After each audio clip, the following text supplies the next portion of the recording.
Currently, the maximum penalty for homicide while OWI can range from 25 to 40 years, depending on the circumstances. However, there is no mandatory minimum penalty. I have heard enough instances in which the sentence may be as little as 1 or 2 years for killing someone.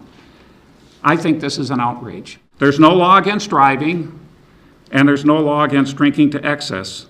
But when the two are combined, the results can be deadly. I don't have a lot of patience for drunk drivers. I was a criminal defense lawyer, and I represented people with minor offenses that did a lot more time than people that killed somebody, and I don't think that's fair. So I'm not saying that the status quo is exactly what it should be, but I also don't think that this committee should vote on a bill without knowing the cost.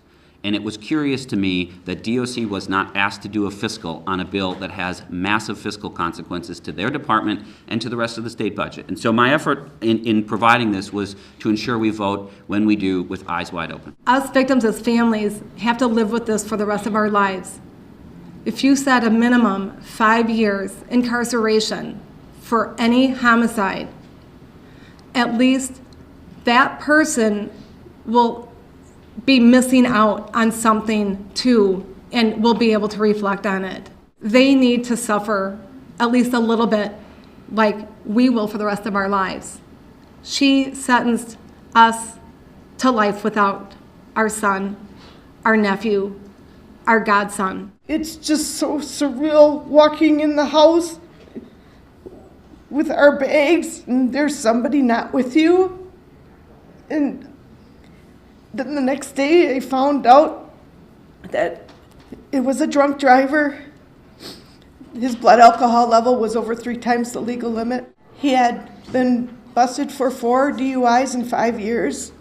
So he was sent to jail because it was a felony.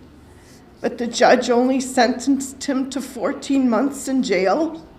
And he only served 9 months. He got let go after 9 months. And then 3 months later, he killed my husband. He didn't learn anything.